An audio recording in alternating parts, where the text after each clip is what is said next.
Hello दोस्तों, आज है 19 जनवरी 2025 दिन रविवार का। हैप्पी संडे आप सभी को। और आइए बात करते हैं आज के मुख्य समाचार, बड़ी खबरें, देश और दुनिया का ताजा अपडेट लेकर हाजिर हो गए। आज का ये वीडियो भी बहुत ज्यादा महत्वपूर्ण होने वाला है। किसान भाइयों के लिए, युवाओं के लिए, कर्मचारियों के लिए, पढ़ने वाले बच्चों के लिए काफी सारी काम की महत्वपूर्ण बड़ी खबरें जानेंगे। वीडियो का पूरा ध्यान से आखिर तक जरूर देखते रहिएगा, है ना। तो बिना टाइम विलंब के शुरुआत करते हैं आज की पहली बड़ी खबर। सबसे पहला बड़ा अपडेट देखिए, पीएम मोदी ने 65 लाख स्वामित्व संपत्ति कार्ड वितरित किए हैं। कार्यक्रम में वर्चुअली रूप से जुड़े पीएम मोदी ने कहा कि आज का दिन गांव के लिए, अर्थव्यवस्था के लिए महत्वपूर्ण है। 5 साल पहले ये योजना शुरू की गई थी ताकि गांव में रहने वालों को उनके घर का कानूनी प्रमाण दिया जा सके। साथ ही आपको बताएं, आज मन की बात का 118वां एपिसोड भी है। 2025 का ये पहला एपिसोड होने वाला है। प्रधानमंत्री नरेंद्र मोदी का मन की बात का आज 118वां एपिसोड रविवार को टेलीकास्ट होगा। कोलकाता मामले में संजय रॉय दोषी करार, सजा का ऐलान 20 जनवरी को होगा। संजय ने कहा कि मुझे फंसाया गया और इसमें आईपीएस शामिल। कोलकाता के आरजीकर हॉस्पिटल में ट्रेनी डॉक्टर के साथ जिस तरह से घटना हुई थी, कोर्ट ने 18 जनवरी को मुख्य आरोपी संजय रॉय को दोषी करार दिया है। अब सजा का ऐलान सोमवार 20 जनवरी को किया जाएगा। 2025 में भारत की ग्रोथ रेट सबसे ज्यादा 6.5% रहने का अनुमान है। आईएमएफ का पाकिस्तान के लिए 3% का अनुमान है। वहीं दुनिया की विकास दर 3.3% रहेगी। अंतर्राष्ट्रीय मुद्रा कोष यानी आईएमएफ ने साल 2025 और 2026 में दुनिया भर के देशों की विकास दर को लेकर अपना पूर्वानुमान पेश कर दिया है। बड़े देशों में भारत 6.5% की ग्रोथ रेट के साथ सबसे तेजी से विकास करेगा, ऐसा अनुमान लगाया गया है। और डोनाल्ड ट्रंप का शपथ ग्रहण खुले में नहीं होगा। 40 साल में पहली बार इंडोर सेरेमनी होगी। बर्फीले तूफान की वजह से जगह बदली जाएगी। इजरायल कैबिनेट ने हमास से सीज फायर को मंजूरी दे दी है। रविवार से आज युद्ध विराम शुरू हो सकता है। पहले फेज में हमास 33 बंधक रिहा करेगा। इजरायल की कैबिनेट ने शनिवार को हमास के साथ सीज फायर डील को मंजूरी दे दी। चलिए बड़ी खबर किसान भाइयों के लिए आ रही है। केंद्र ने किसानों को बातचीत का न्योता दिया। 14 फरवरी को चंडीगढ़ में मीटिंग होगी। डल्लेवाल से केंद्रीय अधिकारियों ने मुलाकात की है। कहा कि हमें भी चिंता है। पंजाब और हरियाणा के खनौरी बॉर्डर पर बैठे किसान नेता जगजीत सिंह डल्लेवाल के आमरण अनशन का शनिवार को 54वां दिन रहा। शनिवार को केंद्र सरकार का प्रतिनिधिमंडल केंद्रीय कृषि मंत्रालय के ज्वाइंट सेक्रेटरी प्रिया रंजन की अगुवाई में खनौरी बॉर्डर पर पहुंचा और यहां पर उन्होंने किसान नेता डल्लेवाल से मुलाकात कर 14 फरवरी को चंडीगढ़ में बातचीत का न्योता दिया है। प्रतिनिधिमंडल ने किसानों को आश्वासन दिया कि सरकार उनकी समस्याओं को लेकर चिंतित है और उनकी समस्याओं के समाधान के लिए हर संभव प्रयास करेंगे। वहीं बड़ी खबर है कि 26 जनवरी को देश भर में ट्रैक्टर परेड होगी।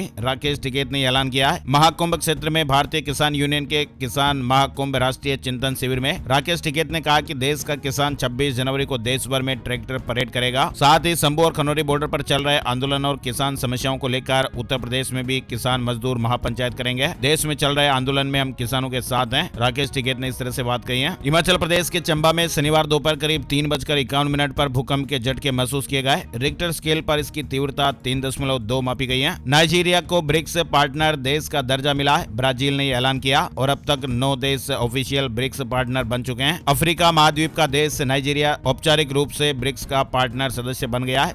31 जनवरी से 4 अप्रैल तक बजट सत्र भी चलने वाला है। पहले दिन संसद के दोनों सदनों को राष्ट्रपति संबोधित करेंगे। पूरे सत्र में 27 बैठकें होगी, यानी संसद का बजट सत्र 31 जनवरी से 4 अप्रैल तक चलने वाला है, जिसमें वित्त मंत्री निर्मला सीतारमण 1 फरवरी को अपना लगातार 8वां बजट पेश करेंगे। वहीं मध्य प्रदेश के सागर से एक बड़ी दर्दनाक खबर सामने आ रही है। सागर में शादी की रस्मों के बीच अचानक दूल्हे की तबीयत बिगड़ गई और इससे में जान चली गई। ये घटना शनिवार सुबह की बताई जा रही है। एक निजी होटल के मैरिज गार्डन में शादी समारोह का कार्यक्रम चल रहा था। दूल्हे की तबीयत खराब हुई और जान चली गई। हार्ट अटैक की आशंकाएं जताई जा रही हैं। और डायबिटीज से बड़ी यूरोलॉजी संबंधी बीमारियां, 70% लोगों की नींद पूरी नहीं होने से मेंटल हेल्थ खराब हो रही है। डायबिटीज केवल दिल और किडनी के लिए ही नहीं बल्कि यूरोलॉजिकल समस्याओं का भी बड़ा कारण बन रही है। अखिल भारतीय आयुर्विज्ञान संस्थान यानी एम्स भोपाल के भी हालिया एक रिपोर्ट के अनुसार टाइप 2 डायबिटीज के मरीजों में lower urinary tract symptoms LUTS की शिकायतें तेजी से बढ़ रही हैं। हरियाणा पटवारी एसोसिएशन ने इमरजेंसी मीटिंग बुलाई है। 370 भ्रष्ट पटवारियों की लिस्ट के बाद ये फैसला लिया गया। बोले कि दोषी करार देना कोर्ट का काम है, सरकार का नहीं। हरियाणा के 370 भ्रष्ट पटवारियों की लिस्ट सामने आने के बाद पटवारी एवं कानून को एसोसिएशन ने इमरजेंसी मीटिंग बुलाई है। वही देखिए, शीतकालीन प्रवास पर धर्मशाला पहुंचे सीएम सुक्खू।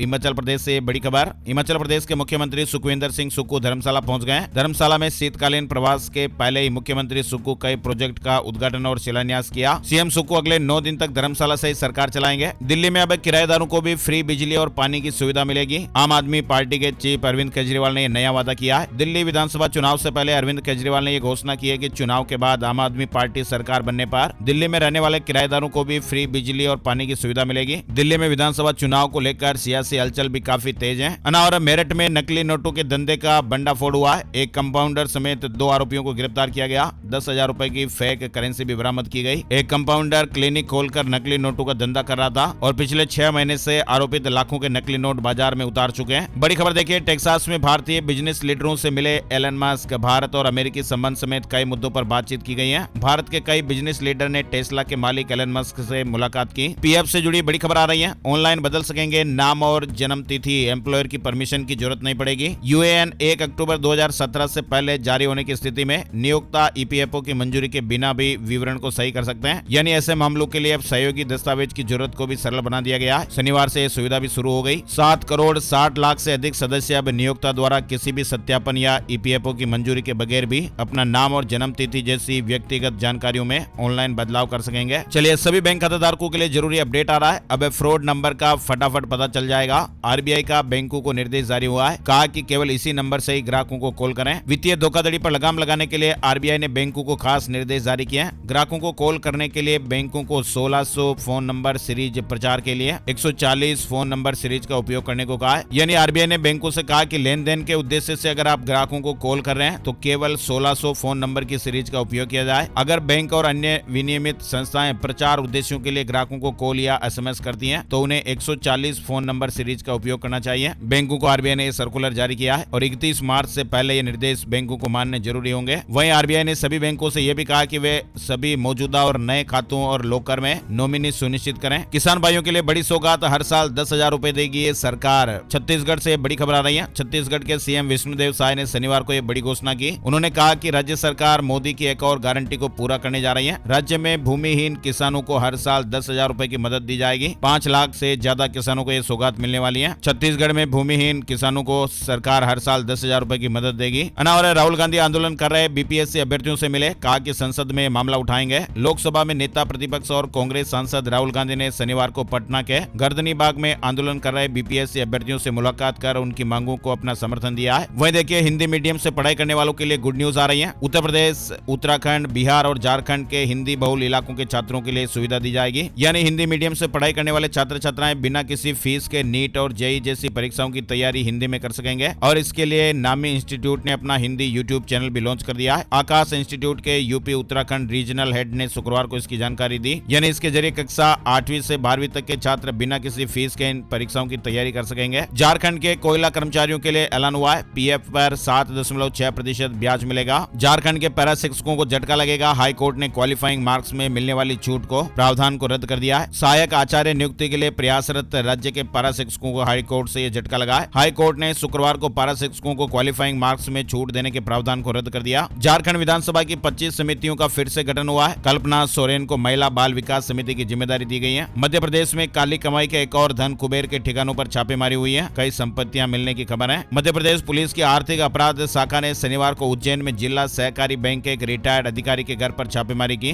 और हिमाचल प्रदेश में अलग अलग पैराग्लाइडिंग हादसों में 2 लोगों की जानें चली गई। हवा में ग्लाइडर आपस में टकरा गए। वहीं भारत के इतिहास रचने से चीन भी खुश है, दिल खोलकर तारीफ कर रहा है। हमेशा पाकिस्तान का समर्थन करने वाला चीन भी इस उपलब्धि पर भारत की तारीफ करने से खुद को रोक नहीं पाया। यानी आपको मालूम होगा, भारत ने भी हाल ही में एक बार फिर अंतरिक्ष के क्षेत्र में अपनी श्रेष्ठता साबित करते हुए एक नया इतिहास रच दिया। इसरो ने अपने स्पेडएक्स मिशन को कंप्लीट किया। 2 उपग्रहों को सफलतापूर्वक अंतरिक्ष में डॉक किया और इस ऐतिहासिक उपलब्धि ने भारत को अमेरिका, रूस और चीन के बाद चौथा देश बना दिया है जिसने ये कठिन तकनीकी उपलब्धि हासिल की है। चीन ने भी लिखा कि भारत और इसरो को स्पेडएक्स मिशन के तहत उपग्रहों के सफल डॉकिंग के लिए बधाई। और सीमा हैदर के पहले पति ने भारत सरकार से मदद की गुहार लगाई है। बच्चों को लेकर भी बड़ा दावा किया। 2023 में गैर कानूनी तरीके से भारत आई पाकिस्तानी महिला सीमा हैदर के पति गुलाम हैदर ने भारत सरकार से अपने बच्चों से मिलने और उन्हें अपने पास रखने में मदद करने की अपील की है। हैदर ने एक वीडियो संदेश में विदेश मंत्री एस जयशंकर से न्याय की अपील की है। और जम्मू कश्मीर में रहस्यमयी बीमारी से पर्दा उठेगा। अमित शाह ने अंतर मंत्रालयी टीम के गठन का आदेश दिया है। जम्मू कश्मीर के राजौरी जिले के गांव में रहस्यमयी बीमारी से हो रही लोगों की जाने जा रही है। इसको लेकर हड़कंप मचा हुआ है और इसी बीच केंद्रीय गृह मंत्री अमित शाह ने एक अंतर मंत्रालयी टीम के गठन का आदेश दिया है। ये टीम प्रभावित गांव का दौरा करेगी और जो लोगों की जाने जा रही है उसके कारणों का पता लगाएगी। चलिए बड़ी खबर देखिए, बिहार में इंडिया गठबंधन ही चुनाव लड़ेगा। पटना में राहुल गांधी ने ऐलान किया है। बिहार में इस साल के अंत में विधानसभा चुनाव होने वाले हैं और इससे पहले शनिवार को राहुल गांधी पटना पहुंचे, जहां उन्होंने संविधान सुरक्षा सम्मेलन को संबोधित किया और कार्यकर्ताओं को जीत का मंत्र भी दिया। इसके बाद वो आरजेडी सुप्रीमो लालू यादव से मिलने के लिए भी उनके आवास पहुंचे। कर्नाटक के एक बैंक लूट से जुड़ी खबर आ रही है। बताया जा रहा है कि कर्नाटक में एक बैंक में लूट हो गई, 12 करोड़ रुपए की लूट हुई है। तेजी से गर्म हो रही दुनिया, डब्ल्यूएमओ के चीफ ने कहा कि चरम मौसम की घटनाओं का फोरकास्ट मुश्किल है। विश्व मौसम विज्ञान संगठन यानी डब्ल्यूएमओ की प्रमुख सेलेस्टे साउलो ने कहा कि दुनिया भर में लंबे समय तक जोखिम पैदा करने वाली मौसम की घटनाएं तेजी से गर्म हो रही दुनिया में अधिक तीव्र होती जा रही हैं और साइंटिफिक प्रोग्रेस के बावजूद भी इनका पूर्वानुमान लगाना कठिन होता जा रहा है। RINL कंपनी पर मोदी सरकार का बड़ा फैसला, 11,440 करोड़ रुपए के पैकेज को मंजूरी दी गई है। केंद्रीय मंत्रिमंडल ने कर्ज के बोझ से दबी राष्ट्रीय इस्पात निगम लिमिटेड RINL के लिए 11,440 करोड़ रुपए की पुनरुद्धार यानी रिवाइवल योजना को मंजूरी दे दी है। वहीं केंद्र सरकार ने एक बड़ा फैसला लिया है। FCI ने राज्यों और इथेनॉल उत्पादकों के लिए चावल की कीमत घटाकर 2250 रुपए किया। ब्रिटेन की संसद में कश्मीरी पंडितों के नरसंहार का मुद्दा उठा है और इसको लेकर एक प्रस्ताव भी पेश किया गया। बाइडेन ने जाते जाते अमेरिका में H-1B वीजा के नियमों में बदलाव कर दिया है और इस बदलाव का सीधा फायदा भारत को मिलने वाला है। दरअसल बाइडेन ने अमेरिका में H-1B वीजा के लिए नए नियम लागू कर दिए हैं, जिनको पहले वाले नियमों से और भी आसान बनाया गया है। वहीं IT फ्रेशर के लिए गुड न्यूज आ रही है। दिग्गज IT कंपनी विप्रो अगले वित्त वर्ष यानी फाइनेंशियल ईयर 26 में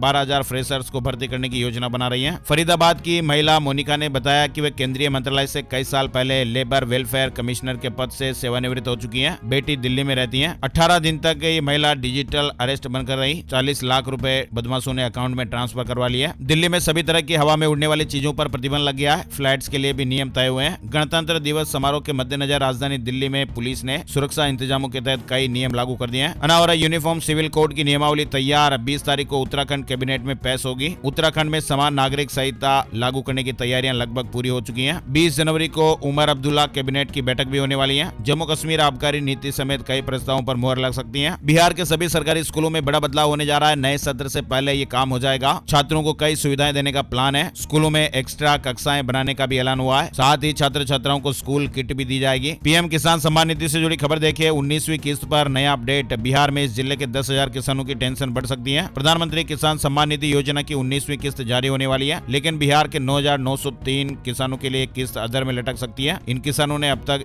KYC कंप्लीट नहीं किया है और KYC कराने की आखिरी तारीख 31 जनवरी है। हरियाणा से बड़ी खबर देखिए। हरियाणा में सिंगल यूज प्लास्टिक बनाने वाली कंपनियों को तगड़ा झटका लग सकता है। नियमों के उल्लंघन करने पर फैक्ट्रियों को बंद करने से लेकर दुकानदारों का लाइसेंस भी रद्द किया जा सकता है। हिमाचल प्रदेश के लोगों के लिए खुशखबरी आ रही है। राशन डिपो में फरवरी से सरसों का तेल भी मिलेगा। फाइल CM ऑफिस पहुंच गई है। हिमाचल प्रदेश में राशन कार्ड धारकों को बहुत ही जल्द गुड न्यूज मिलने वाली है। अगले महीने यानी फरवरी तक 16 लाख से ज्यादा उपभोक्ताओं को सरसों तेल मिलेगा। वहीं हिमाचल प्रदेश से एक बड़ी खबर है। पूर्व IG समेत 8 पुलिसकर्मी दोषी करार। हिरासत में एक व्यक्ति की जान चली गई थी। इस मामले में CBI कोर्ट ने यह फैसला सुनाया है। जयपुर पुलिस ने साइबर अपराधियों के खिलाफ कार्रवाई की। कॉल सेंटर और सट्टेबाजी ऐप के जरिए लोगों से धोखाधड़ी करने में लिप्त 2 गिरोह के सदस्यों को पकड़ा गया है। अनावरा आंध्र प्रदेश को आज अमित शाह उपहार देने वाले हैं। NIDM और NDRF परिसर का उद्घाटन किया जाएगा। अनावरा नौकरियों की बहार। कैंपस से 32,000 फ्रेशर्स की भर्ती करेगी ये 2 दिग्गज IT कंपनियां। विप्रोकॉम ने अपडेट आपको पहले बता ही दिया कि 12,000 तक भर्तियां करने वाली हैं। इसके अलावा इन्फोसिस की भी 20,000 फ्रेशर्स की भर्ती की योजना है। वही देखिए, अब फ्रॉड और धोखाधड़ी करने वाले फोन कॉल पर लगाम लगेगी। संचार साथी ऐप से आपको ये सारी सुविधाएं मिलेगी। संचार साथी ऐप सरकार का ऑफिशियल ऐप है, जिसके जरिए फ्रॉड कॉल वाले नंबरों को आप आसानी से चिन्हित कर सकते हैं। सरकारी कर्मचारियों के लिए बड़ा तोहफा। ये खबर हमने आपको पहले भी बताई थी।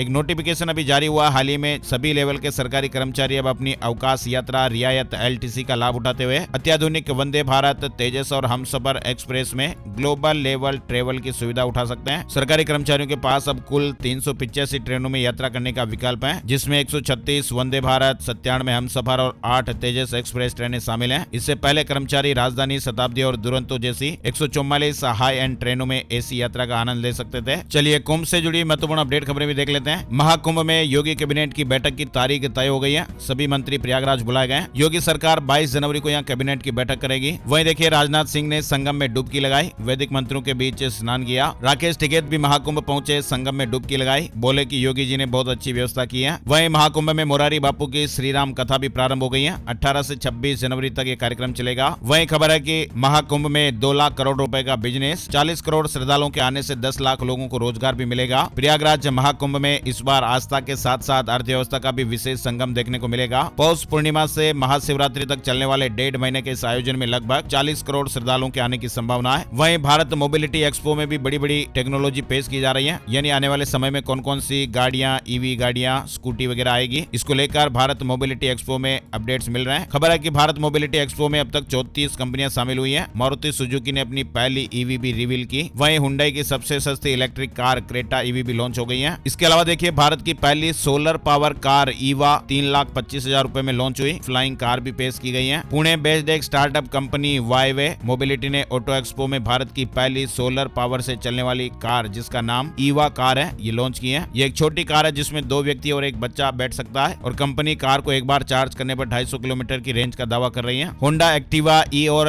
होंडा QC1 भी लॉन्च हो गए हैं। चलिए बड़ी खबर देखिए, दिल्ली में अगले हफ्ते बारिश का पूर्वानुमान। ठंड को लेकर येलो अलर्ट फिलहाल चल रहा है। दिल्ली में अगले सप्ताह हल्की बारिश की संभावना है। पश्चिमी विक्षोभ के सक्रिय होने से बुधवार और गुरुवार को बारिश की संभावनाएं बन रही हैं। वहीं मौसम विभाग ने आज रविवार के लिए येलो अलर्ट जारी किया है। हिमाचल प्रदेश में 21 जनवरी से फिर बर्फबारी, 23 तारीख को हेवी स्नोफॉल देखने को मिल सकता है। 2-3-4 जिलों में घने कोहरे की भी चेतावनी है। कई मैदानी इलाके शिमला से भी ठंडे हो गए। हिमाचल प्रदेश में बर्फबारी के बाद पर्यटन स्थलों पर रौनक लौट आई है। बर्फ देखने के लिए टूरिस्ट उमड़ रहे हैं। पैराग्लाइडिंग और स्नो बाइकिंग का भी आनंद ले रहे हैं। साथ ही 20 तारीख से 24 जनवरी तक यहाँ विंटर कार्निवल का आयोजन भी होगा। मनाली में ये कार्निवल होने वाला है। झारखंड में बर्फीली हवाओं का असर जारी है। 21 जनवरी से फिर हाड़ कंपाने वाली ठंड देखने को मिल सकती है। उत्तर प्रदेश में भी मौसम फिर से बदल सकता है। पश्चिमी उत्तर प्रदेश के कई इलाकों में 22 और 23 जनवरी को बारिश होने का पूर्वानुमान। चलिए बड़ी खबर देखिए, राजस्थान में बोर्ड परीक्षा के बाद शुरू होंगे शिक्षकों के ट्रांसफर। शिक्षा मंत्री जी ने बड़ी घोषणा की है। राजस्थान में फिलहाल प्रायोगिक परीक्षाएं आयोजित की जा रही हैं, साथ ही फाइनल एग्जाम भी होने और इसके बाद फिर फरवरी में रीट और फिर मार्च में राजस्थान अध्यापक पात्रता परीक्षा का आयोजन होगा। इन सभी एग्जाम को देखते हुए शिक्षकों के तबादले की प्रक्रिया शुरू नहीं की गई है, लेकिन राजस्थान में बोर्ड परीक्षा के बाद शिक्षकों के तबादले की प्रक्रिया शुरू की जाएगी। ये जानकारी राज्य के शिक्षा मंत्री मदन दिलावर ने दी है। राजस्थान के जैसलमेर में बर्ड फ्लू का खौफ, कुर्जा के बाद एक गिद्ध भी मरा हुआ मिला। जैसलमेर में अब दूसरे पक्षियों में बीमारी फैलने का खतरा है। राजस्थान के इस जिले में एक और बांध बनेगा, सीमांकन होना बाकी है। राजस्थान के रणथंभौर टाइगर रिजर्व और कैला देवी वाइल्ड लाइफ सेंचुरी का 22 से 37 वर्ग किलोमीटर हिस्सा पार्वती, काली सिंध, चंबल राजस्थान कैनाल प्रोजेक्ट के तहत बनने वाले डूंगरी बांध के डूब क्षेत्र में आने की स्थिति बन रही है। मध्य प्रदेश में 7,929 शिक्षकों की भर्ती परीक्षा 20 मार्च से 28 जनवरी से अप्लाई कर सकेंगे। इंदौर की बॉडी बिल्डर वंदना ठाकुर मिस इंडिया 2025 बनी है। इंदौर की बेटी ने एशियन और वर्ल्ड चैंपियनशिप के लिए क्वालिफाई किया है। वहीं देखिए मध्य प्रदेश के राजगढ़ में 16 जनवरी से दिव्यांगों की भूख हड़ताल जारी है। मासिक पेंशन 600 से बढ़ाकर 5,000 रुपए करने समेत 13 तरह की मांगे रखी गई हैं। मध्य प्रदेश में भी ज्यादातर जिलों में कोल्ड डे रहा। शिवपुरी सबसे ठंडा रहा। मौसम विभाग के मुताबिक मध्य प्रदेश में भी कड़ाके की ठंड का असर अब और आगे बढ़ेगा, क्योंकि बर्फीली हवाओं की रफ्तार बढ़ने वाली है। वही देखिए 43 साल पुराना महाकाल मंदिर एक्ट बदलेगा।